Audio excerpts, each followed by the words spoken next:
매일 새벽 두 아이와 함께 왕복 10km를 걸어 흙탕물을 뜨러 간다고 상상해보세요. 그나마도 그 물을 마시고 아이가 죽었다면요. 도대체 왜 성공 확률 0%인 이곳에 한국은 다시 온 걸까요? 이건 기술의 이야기가 아닙니다. 누군가를 기억하는 마음이 만든 믿을 수 없는 실화입니다. 1초만 투자해 좋아요와 구독 부탁드립니다. 이 기적을 더 많은 사람에게 전할 수 있습니다. 잠비아 북부 메칸이라는 이름의 작은 마을에서 살아가고 있습니다. 이름만 들으면 어쩐지 멋있게 들릴 수도 있겠지만 저희 마을은 수년째 비가 내리지 않았고 물은 생명이라는 말이 이토록 절실한 곳이기도 합니다. 제 이름은 사피라라고 합니다. 두 아이, 10살인 딸 누리아와 7살 레오와 함께 매일 새벽마다 해가 뜨기 전 양동이를 이고 물을 찾으러 갑니다. 왕복 10km, 다 합치면 하루 4시간 가까이를 물을 위해 걷고 있는 셈입니다. 그런 삶이 너무 오래돼서 이젠 무뎌졌다고 생각했지만 사실 마음은 계속 달아가고 있었던 것 같습니다. 저희가 길어오는 물은 바짝 말라가는 개울 바닥에 움푹 파인 웅덩이 속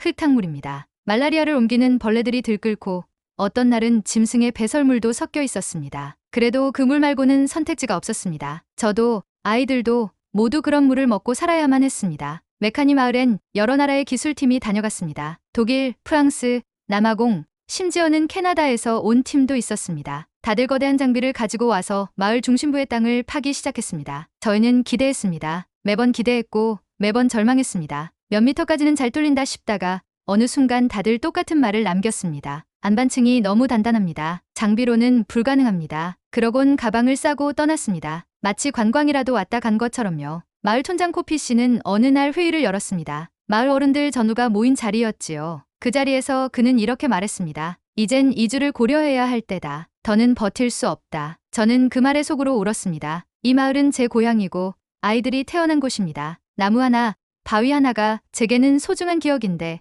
그런 곳을 버려야 한다는 현실이 너무나도 참담했습니다. 그래도 희망의 끈은 놓을 수 없었습니다. 마지막으로 독일 팀이 온다고 했을 때는 아이들 손을 꼭 잡고 웃는 얼굴로 그들을 맞았습니다. 독일 팀은 매우 정교한 장비를 가지고 왔고 마치 과학 실험처럼 땅을 조사했습니다. 하지만 결국 그들 또한 안반층에 막혀 철수하게 되었고 돌아서는 트럭 바퀴 자국만이 마을에 남았습니다. 그게 1년 반 전 일이었습니다. 그날 밤 저는 아이들을 꼭 안고 기도했습니다. 제발 누군가 우리를 기억해달라고. 이 작은 마을의 이름을 잊지 말아달라고. 메칸이라는 이름이 지도에서 사라지지 않게 해달라고요. 그런데 몇 달 뒤 마을 회관에 낯선 소식이 전해졌습니다. 한국에서 굴착팀이 온다더라. 처음 듣는 나라였습니다. 한국, 누군가는 북한이냐고 물었고 다른 이는 남쪽이라며 웃음을 터뜨렸습니다. 저희에겐 너무 생소한 나라였기에 사실 아무 기대도 하지 않았습니다. 이미 너무 많은 실패를 겪었고 익숙한 절망만 남아있었기 때문입니다. 그리고 마침내 먼지를 일으키며 트럭 2대가 마을에 도착했습니다. 키는 작지만 눈빛이 또렷했던 팀장 장우진 씨,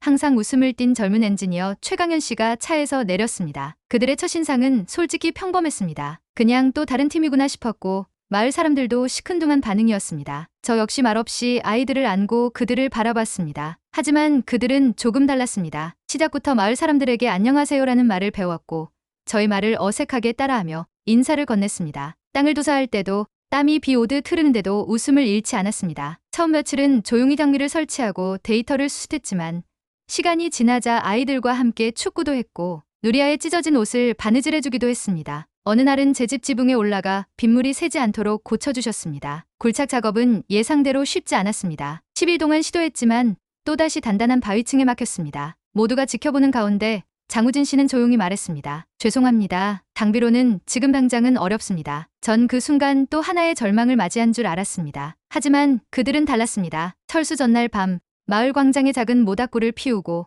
모두를 모아 마지막 인사를 나눴습니다. 그 자리에서 장우진 씨가 이렇게 말했습니다. 메칸이 절대 잊지 않겠습니다. 꼭 다시 오겠습니다. 저희는 포기하지 않습니다. 그 말을 들었을 때 저는 그냥 인사치레라고 생각했습니다. 몇 달 지나면 또 잊힐 거라 생각했습니다. 하지만 그날 밤 모닥불 앞에서 아이들과 함께 눈을 감으며 제 마음속 어딘가에 아주 작은 불씨가 살아나는 걸 느꼈습니다. 그 불씨가 다시 희망이 되리라는 걸 그땐 몰랐습니다. 그 후로도 시간이 많이 흘렀습니다. 한국 굴착팀이 떠난 지 2년이 되었을 무렵 저희 마을은 다시 깊은 절망 속으로 가라앉았습니다. 그 해는 유독 더웠고 마른 땅은 발을 디딜 때마다 쩍쩍 갈라졌습니다. 마치 대지가 우리를 떠나라고 말하는 것 같았습니다. 아이들도 힘들어했습니다. 딸 누리아는 물을 길어오다 무릎을 다쳤고 아들 레오는 어느 날 탈수가 심해져 병원에 데려가야 했습니다. 그러나 가장 충격적인 사건은 마을 아이 하나가 오염된 물을 마시고 고열에 시달리다 세상을 떠난 일이었습니다. 그 아이는 누리아의 친구였고 장례식 날 딸아이는 말없이 고개만 숙인 채 흐느꼈습니다. 마을 사람들은 하나둘 떠나기 시작했습니다. 더 나은 물을 찾아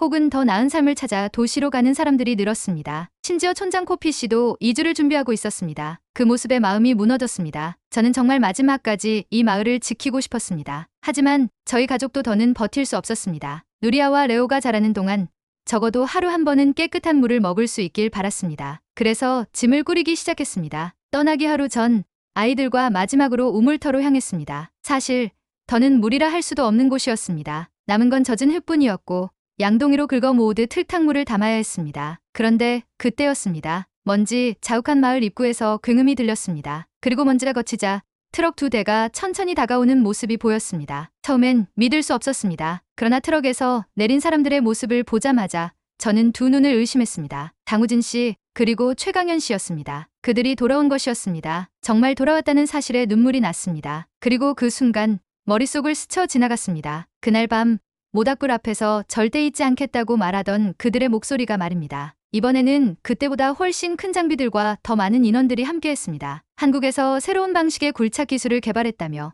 더 정밀한 장비와 시추 기계를 가지고 왔습니다. 마을 사람들은 처음엔 조심스러웠습니다. 희망을 품기엔 두려움이 컸기 때문입니다. 실패는 너무 익숙했고 그 익숙함은 마음을 더 조용하게 만들었습니다. 하지만 한독힘은 다시 한번 그들의 진심을 보여주었습니다. 마을 어른들과 인사를 나누고 아이들의 이름을 하나하나 기억하고 불러주었습니다. 최강현 씨는 레오를 보자 웃으며 말했습니다. 레오, 너 그때보다 키가 훌쩍 컸네? 레오는 쑥스러워 고개를 숙였지만 눈빛은 반짝였습니다. 장우진 씨는 말했습니다. 이번이 마지막 시도가 될지도 모르지만 끝까지 해보겠습니다. 그렇게 다시 굴착이 시작되었습니다. 이번에는 과거보다 훨씬 깊은 지점까지 들어갔습니다. 마을 남자들이 도와주는 중 저는 음식을 준비했고 아이들은 그림을 그리며 작업장을 지켜보았습니다. 어느 날 누리아는 한국에서 온 언니에게 한국어로 안녕하세요를 배우고는 자랑스럽게 저에게 말했습니다. 엄마, 나도 한국말 할 수 있어요. 하지만 작업이 12일째가 되자 문제가 발생했습니다. 또다시 단단한 안반층이 모습을 드러낸 것이었습니다. 굴착 기계가 멈췄고 엔지니어들은 숙연한 얼굴로 모였습니다. 회의가 열렸고 장비를 더는 무리하게 사용할 수 없다는 결론이 내려졌습니다. 철수 준비를 해야 했습니다. 그날 밤 다시 모닥불이 피워졌습니다. 장우진 씨는 조용히 마을 사람들에게 말했습니다. 정말 죄송합니다. 그래도 저희는 마지막까지 해봤습니다. 말은 그렇지만 모두의 얼굴엔 다시금 어둠이 내려앉았습니다. 아이들도 말없이 자리를 떠났고 저는 가슴 깊이 다시 한번 절망의 돌덩이를 삼켜야 했습니다. 하지만 운명은 그날 밤을 그냥 지나치지 않았습니다. 철수 준비 중 기술자 중 한 명이 수압 센서를 다시 점검하던 중 미세한 변화값을 발견했습니다. 너무나도 미세했기에 실수일 수도 있는 수치였지만 팀은 다시 모였습니다. 그 변화가 진짜인지 확인하기 위해 마지막 시도를 하기로 했습니다. 조심스럽게 단 3m만 더 들어가 보기로 결정한 것이었습니다. 장우진 씨가 말했습니다. 이게 마지막 3m입니다. 여기가 끝이든 기적이든 우리는 최선을 다하겠습니다. 모두 숨을 죽이고 지켜보았습니다. 기계는 조심스럽게 돌아갔고 굴착은 점점 깊어졌습니다. 그러다 갑자기 치익 소리가 들렸습니다. 낯선 소리였습니다. 곧이어 굴착기 근처에서 흙이 젖기 시작하더니 갑자기 한 줄기 맑은 물줄기가 촥 하고 솟구쳐 올랐습니다. 그 순간 모두가 얼어붙었습니다. 물이었습니다. 진짜 물이었습니다. 아이들은 비명을 지르며 물을 향해 달려갔고 어른들은 눈앞의 광경을 믿지 못한 채 서 있었습니다. 그 물은 가짜가 아니었습니다. 땅 깊은 곳에서 솟아오른 진짜 지하수였습니다. 저는 주저앉아 울었습니다. 말없이 소리 없이 그냥 뜨거운 눈물이 흘렀습니다. 저희는 드디어 살 수 있게 된 것이었습니다. 아이들이 물속에서 웃으며 뛰노는 모습, 누리아가 손으로 물을 퍼올려 제 얼굴에 적셔주는 그 순간 저는 진심으로 생각했습니다. 기억해둔다는 것, 그것이 기적을 만든 거였어요. 기적 같은 물줄기가 솟아오르던 그날 마을 전체가 환호성으로 뒤덮였습니다. 아이들은 울면서 물에 뛰어들었고 어른들은 서로를 끌어안고 눈물을 흘렸습니다. 그 장면은 마치 오랜 세월 묵혀뒀던 희망이 한꺼번에 터져나온 것 같았습니다. 저도 아이들과 함께 무릎을 꿇고 손으로 물을 길어 얼굴에 적셨습니다. 맑고 차가운 그 물이 이마를 타고 흘러내릴 때 처음으로 살았다는 생각이 들었습니다. 하지만 기쁨은 오래가지 않았습니다. 그 다음 날 저희 가족과 마을 사람들은 한국팀과 함께 감사의 식사를 나누게 되었습니다. 평소와는 달리 조금 더 큰 잔치상이 차려졌고 음식도 평소보다 풍성했습니다. 아이들은 더없이 즐거워했고 어른들도 웃음을 되찾은 듯했습니다. 그런데 그 자리에서 일이 벌어졌습니다. 식사가 한창이던 중 제가 고개를 숙이고 음식을 먹고 있을 때 예전부터 치료하지 못했던 치아의 잇몸 부분에서 통증이 시작됐습니다. 뭔가 이상하다 싶어 손으로 만져보니 이전에 임시로 막아놨던 치과 수지가 떨어져 나간 것이었습니다. 순간 입 안에 피가 돌고 음식을 씹는 것이 힘들어졌습니다. 저는 당황했고 괜히 다른 사람들 눈에 띄지 않게 조용히 음식을 내려놓았습니다. 그런데 그 모습을 지켜보던 최강현 씨가 조심스럽게 물었습니다. 사피라 씨, 어디 불편하세요? 저는 괜찮다고 대답했지만 그 순간 레오가 큰 소리로 말해버렸습니다. 엄마, 또 이가 아파요? 그 말에 식사하던 사람들의 시선이 모두 제게로 향했습니다. 저는 너무 부끄럽고 창피해서 고개를 숙였습니다. 치과는 저희 마을 근처에는 없었고 도시까지 나가야 하는데 비용도 시간도 엄두가 나지 않았기 때문입니다. 그래서 늘 참고 살아왔던 문제였습니다. 그런데 한국팀 사람들이 웅성거리더니 장우진 씨가 다가와 말했습니다. 지금 바로 병원에 가보시죠. 저희가 도와드릴게요. 그 말을 듣고 저는 당황했습니다. 도와준다니요? 그게 무슨 말씀이냐고 되물었습니다. 그는 미소를 지으며 이렇게 말했습니다. 여기서 15km 떨어진 도시 마푸타에 한국국제의료지원센터가 있습니다. 치과도 있고 장비도 괜찮아요. 제가 직접 차로 모셔다 드릴게요. 그 순간 저는 마음이 복잡해졌습니다. 감사하기도 했지만 왜 갑자기 이런 배려를 받는지 뭔가 무한한 기분이 들기도 했습니다. 마을 사람들 앞에서 저 혼자 특별한 대접을 받는 듯한 느낌이었기 때문입니다. 마음속으로 역시 한국 사람들도 다 똑같구나. 보여주기 위한 행동이었나 라는 의심이 조금씩 들기 시작했습니다. 좋은 일도 지나치면 어쩐지 불편하게 느껴지는 그런 기분이었습니다. 하지만 결국 저는 그 제안을 받아들이게 되었습니다. 아이들을 마을 친구에게 맡기고 장우진 씨의 트럭에 타게 되었습니다. 차 안에서 그는 조용히 말했습니다. 사피라 씨, 솔직히 말하면 그때 떠날 때도 마음이 무거웠어요. 아무것도 해주지 못하고 돌아서는 게 너무 미안했습니다. 그래서 이번엔 정말 어떤 방식으로든 도움이 되고 싶었습니다. 그 말에 저는 더 이상 아무 말도 할 수 없었습니다. 마음 한구석의 의심이 조용히 꺼져가는 걸 느꼈습니다. 도시 한국의료센터에 도착했을 때 저는 정말 깜짝 놀랐습니다. 깨끗하고 정돈된 내부, 친절한 간호사들, 기다림 없는 진료 시스템까지 마치 영화에서 보던 병원 같았습니다. 무엇보다 놀라웠던 건 모든 과정이 너무나 신속하고 자연스러웠다는 점이었습니다. 치과 의사는 유창한 영어로 제 상태를 설명해 주었고 최첨단 장비로 엑스레이를 찍은 뒤 그 자리에서 바로 치료를 시작했습니다. 마취도, 수지 충전도, 치료 후 안내까지 전 과정이 1시간도 안 되어 끝났습니다. 저는 깜짝 놀라 물었습니다. 이렇게 빨리 이 정도 장비로 치료하면 비용이 얼마나 나올까요? 그때 담당 간호사가 조용히 웃으며 말했습니다. 걱정하지 마세요. 이건 한국정부의 지원 프로그램 안에서 진행된 거예요. 사피라 씨가 부담하실 비용은 없습니다. 그 말을 들은 순간 저는 울컥했습니다. 진심으로요. 치료실 문을 나서며 장우진 씨가 저를 바라봤습니다. 괜찮으세요? 저는 그에게 고개를 숙이며 말했습니다. 정말 감사드립니다. 이건 단지 치료가 아니었어요. 누군가가 제 아픔을 기억해주고 도와주려 했다는 그 마음이 정말 큰 힘이 됩니다. 그날 저녁 다시 마을로 돌아가는 트럭 안에서 창밖의 별빛을 바라봤습니다. 메카니의 밤하늘은 여전히 맑고 고요했습니다. 아이들이 기다리는 집을 떠올리며 저는 다짐했습니다. 이제부터 저도 누군가의 기억 속에 남는 사람이 되고 싶다고요. 언젠가 저희가 받은 이 마음을 다른 누군가에게 꼭 돌려주고 싶다고 생각했습니다. 그리고 그날 밤 마을 광장에는 사람들이 모였습니다. 모두가 한토킴에게 박수를 보냈고 저희 가족은 감사의 편지를 전달했습니다. 누리아는 편지에 이렇게 썼습니다. 당신들이 우리를 기억해줬기에 우리는 다시 살아갈 수 있었습니다. 우리 땅을 뚫고 솟아오르던 그날 이후 저희 마을 메카니는 달라졌습니다. 정확히는 저희의 삶이 달라졌다고 해야 맞을 것입니다. 하루하루가 기적이 되어 돌아왔습니다. 매일 새벽 어두운 길을 아이들과 함께 걷지 않아도 되었고 흙탕물을 걸러 마시지 않아도 되었습니다. 가장 먼저 변한 것은 아이들의 웃음이었습니다. 누리아는 요즘 친구들과 함께 물을 길어오는 대신 학교에서 공부를 합니다. 흰 칠판 앞에 서서